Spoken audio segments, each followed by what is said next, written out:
Let's kick things off with a question for anyone who grew up with grandparents from the old country. Do you remember the root cellar? In old TV shows and movies, we often see families stocking their cellars with heaps of vegetables for the winter. Even when it's freezing outside, the cellar stays cool, dark, and dry. The perfect environment for storing produce. A well-stored potato, for instance, can last for over 6 months down there. But a space that's cool, dark, and dry is often also airtight. And that's where deadly gases can gather, turning a storage space into a death trap. One day in 2014, in just a matter of minutes, 80-year-old Maria Charisheva became an orphan. Maria lived in a small Russian town. Her father, Mikhail, was a respected law professor. Her mother was kind and gentle, and she had an older brother. They were a happy, loving family, the kind you'd see and feel a pang of envy for. On that fateful day, her father, Mikhail, went down to the root cellar to grab some potatoes for dinner. But a long time passed, and there was no sign of him. His wife put down what she was doing and went into the cellar to check on him. Terrifyingly, she too didn't return. The same chilling scene played out again with Maria's brother. He thought it was strange. How long could it take to get a few potatoes? Something must be wrong. So, he went down into the cellar alone. The truth was, the potatoes in the cellar had begun to rot badly. Mikhail, completely unaware of the danger, fainted the moment he entered and never regained consciousness. One by one, Maria's mother, brother, and father all succumbed after inhaling the toxic fumes. Soon after, Maria's grandmother noticed the silence and sensed that something was terribly wrong. She called a neighbor for help, but she was too anxious to wait. She rushed to the cellar herself, opened the door to try and air the place out, but she too collapsed in an instant. The only one left was 80-year-old Maria. She had no idea what had just happened. She wandered innocently to the cellar entrance to find the door open, and her father, mother, brother, and grandmother lying motionless on the floor. When the police arrived, their investigation revealed the tragic truth: all four had died from toxic gas that had accumulated in the cellar.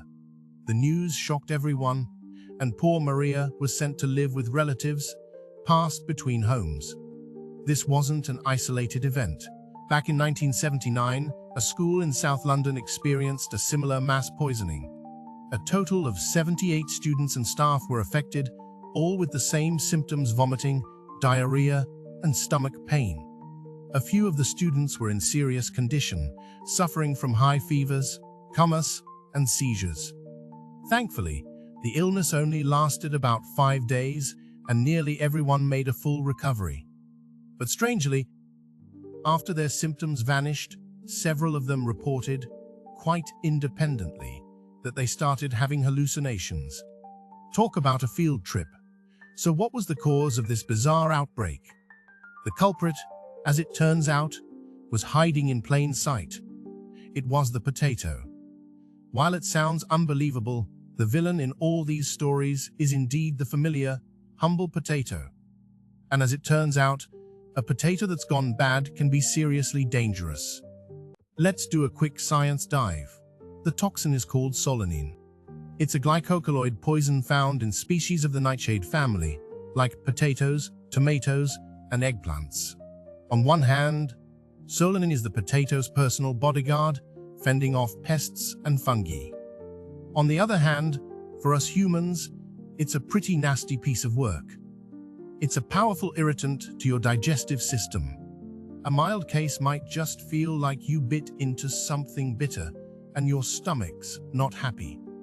But Solanine also messes with your central nervous system, which can lead to acute cerebral edema, nausea, difficulty breathing, and in severe cases, coma and convulsions.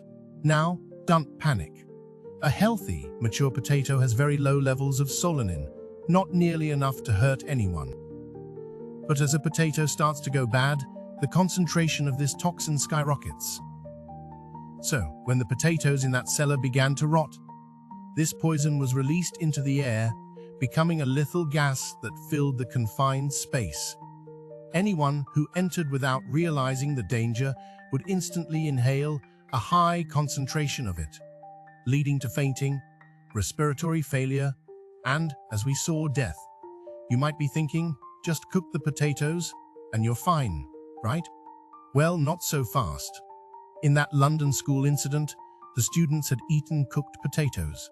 Their symptoms appeared between 4 and 14 hours after the meal. An investigation revealed that the sack of potatoes had been forgotten in a storage closet for a very long time. The cafeteria staff didn't think much of it and just cooked them up. There are a few telltale signs to know if your potato is packing extra solanine. If it starts to turn green or has already sprouted, that's a clear warning that solanine levels are on the rise. The greener the skin, the meaner the bean, or, the tuber. In the tragic case of Maria's family, her grandmother actually suspected the potatoes had spoiled. That's why she immediately opened the cellar door, trying to air it out. But even in that short time, she couldn't escape.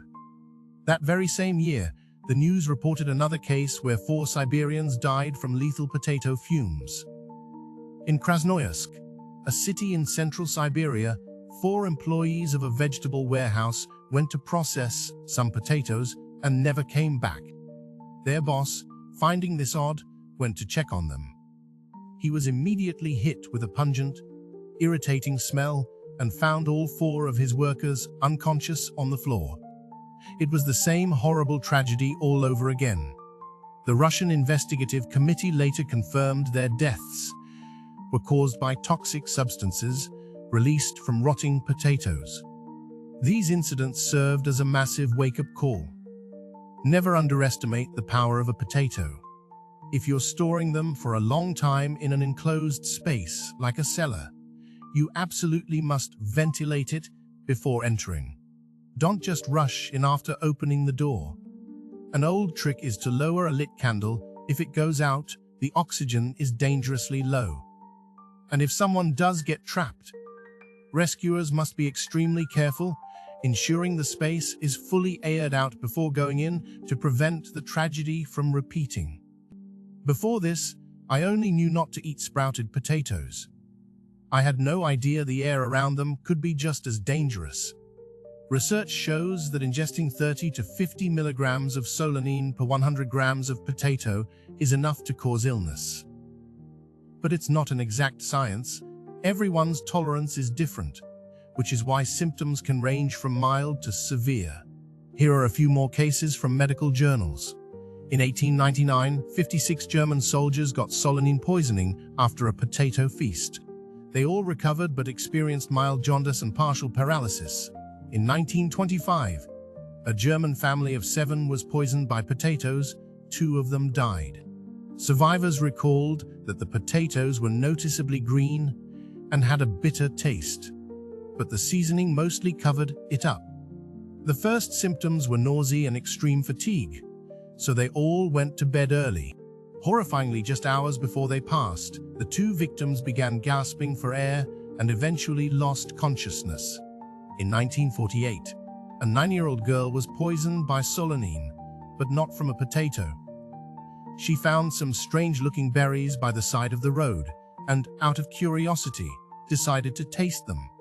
Soon after, she was at home with vomiting, abdominal pain, and difficulty breathing.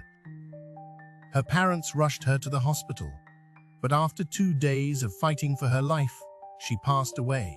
An autopsy showed severe bleeding in her stomach and intestines. Wild berries can look tempting, but some toxic compounds are lying in wait. A plant called the Jerusalem cherry, for example, is loaded with solanine. In times of famine, people don't have the luxury of being picky. There are reports from the Korean War in 1952 of large groups of people being poisoned by eating old, rotten potatoes. In just one region, 382 people were affected, 52 were hospitalized, and 22 died. The most severe cases resulted in death from cardiac failure within 24 hours of eating. So, after all this, are you ready to swear off spuds forever? Don't worry, we're not here to start a war on potatoes, just on potato poisoning.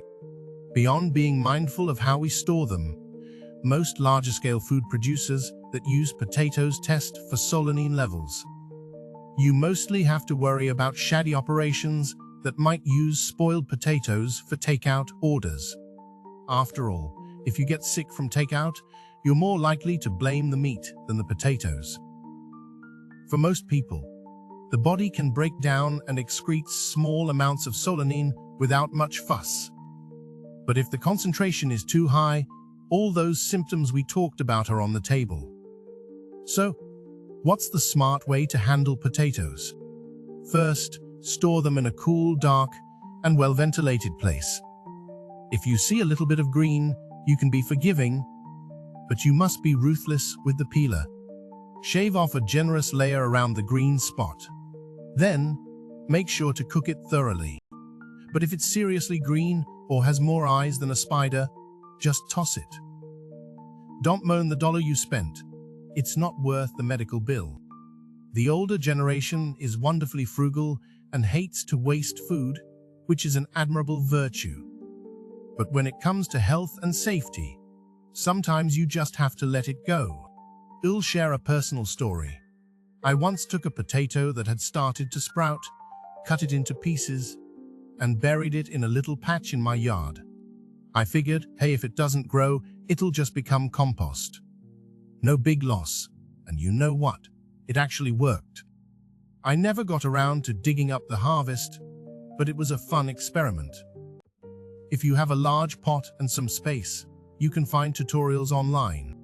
It's surprisingly easy, and in a few months, you might have your own homegrown potatoes. Well, that's our spudtacular story for today. What's the craziest food-related mishap you've ever had? Which foods do you give the side? Drop a comment and share the story. Catch you in the next